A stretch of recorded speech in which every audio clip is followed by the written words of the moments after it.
मैं आपसे कहूँ कि सड़क में गड्ढे दिखाओ या गड्ढे हैं सड़क में, तो आप मुझसे कह दो देखो चाँद देखो चाँद।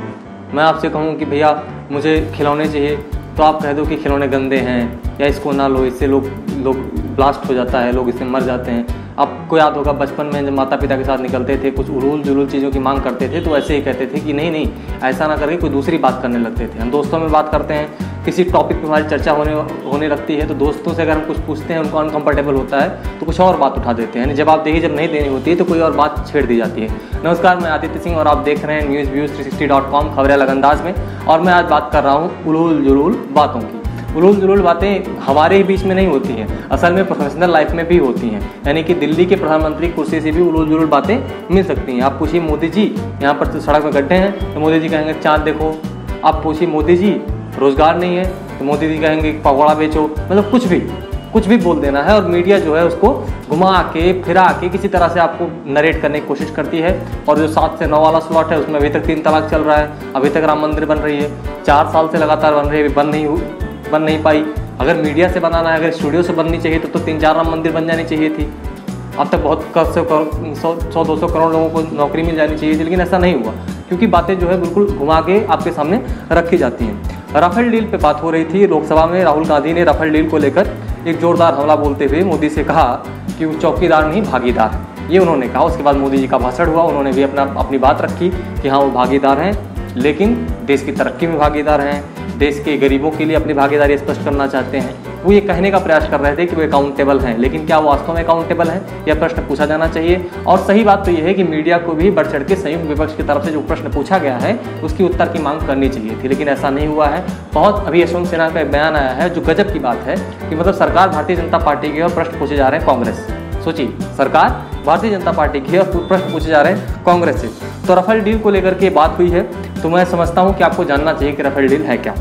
राफेल डील में की बात जब फंसी तो एक कंपनी है डासो, जो कि फ्रांस की कंपनी है, उससे मोदी के टाइम पे उससे डील हुई थी यूपीए के टाइम पे। तो यूपीए के टाइम पे ये डील हुई, मोदी सरकार में आए, उन्होंने डील को रद्द करके नए सिरे से डील कर ली।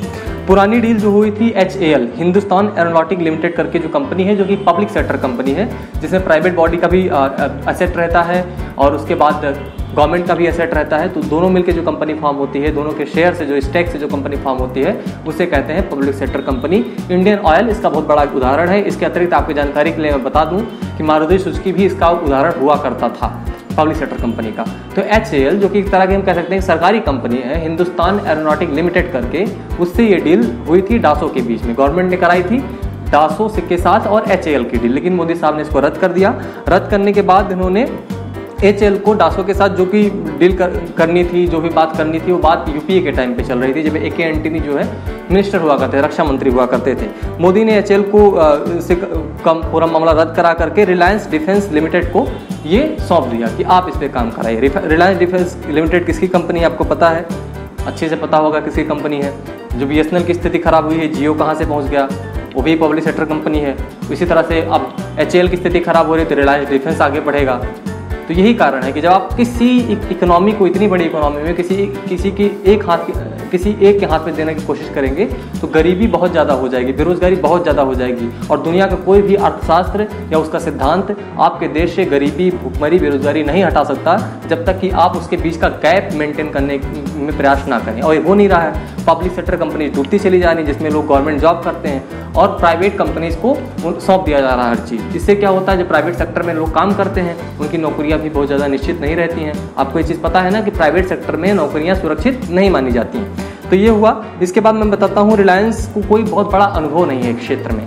रिलायंस डिफेंस लिमिटेड जो बनी है कंपनी, यह दरअसल डील से 15 दिन या 12 दिन पहले बनी थी। सोचिए क्यों बनाई गई ये कंपनी, और बनाते ही तुरंत दे दिया गया इतना बड़ा क्राफ्ट। 126 एयरक्राफ्ट बनाने के डील करने की जिम्मेदारी इनको दे दी गई है, जिसके पार्ट्स रिलायंस डिफेंस लिमिटेड बना रही है। अब रिलायंस डिफेंस लिमिटेड को कोई अनुभव नहीं है और राफेल के पार्ट बनाएगी। देश की सुरक्षा के साथ समझौता हम कर रहे हैं, आप कर रहे हैं, सरकार कर रही है। भ्रष्टाचार नहीं है तो ये क्या है? अगर भ्रष्टाचार नहीं है तो ये पारदर्शिता क्यों नहीं है? रिलायंस डिफेंस लिमिटेड जो है बढ़ चढ़कर इसके अपने सफाई दे रही है, लोगों के बीच, मीडिया के बीच आ रही, कह रही है कि ये डील है, ये डील है, लेकिन मिनिस्ट्री ऑफ डिफेंस जो है पूरी तरह से इस पर चुप्पी साधे हुए है, वो कुछ बताना ही नहीं चाहते हैं। रक्षा मंत्री भी कुछ नहीं बोलना चाहती हैं। रक्षा मंत्री कहती हैं कि वहाँ के प्रधानमंत्री ने मना कर दिया है। अरे वहाँ के प्रधानमंत्री मना कर देंगे तो आप उनको अपनी जवाबदेही सुनिश्चित करने से इनकार कर देंगे? ये कौन सा तर्क हुआ? आप बताइए, आप हमारे टैक्स पे चीज़ों को खरीद रही हैं, आप बताइए कि कितने का है सामान, हमको जानने का हक है। किसी देश के प्रधानमंत्री कैसे मना कर सकते हैं इस चीज़ के लिए? आप मान भी गई। ये इस तरह के तर्क दिए जा रहे हैं। इसके बाद आप देख रहे हैं तो ये इस तरह का नैरेटिव, मतलब आप पूछिए कुछ, ये मैं आपको इसलिए बता रहा हूँ, अभी जल्दी में ही कॉर्पोरेट के कुछ लोगों को संबोधित करते हुए मोदी ने कहा कि बिरला के साथ गांधी को उनके घर में रहने में कोई संकोच नहीं था। बहुत सारे ऐसे लोग हैं जो पीछे के दरवाजे से बिजनेसमैन से मिलते हैं, उनसे डील करते हैं, लेकिन मुझे उनके साथ फोटो खिंचवाने में कोई हर्ज नहीं है। ठीक है, आपको पता है कोई हर्ज नहीं है, आप नेता हैं, नेता किस तरह के होते हैं आपको भी ये चीज़ पता है। ठीक है, कोई डील नहीं है, तो क्या आप अपने आप की तुलना उनसे कर रहे हैं, गांधी से, या नहीं कर रहे हैं? तो आप इस बड़े प्रश्न से बचने के लिए गांधी की लाठी का सहारा ले रहे हैं। अगर नहीं ऐसा कर रहे हैं तो आप बताइए।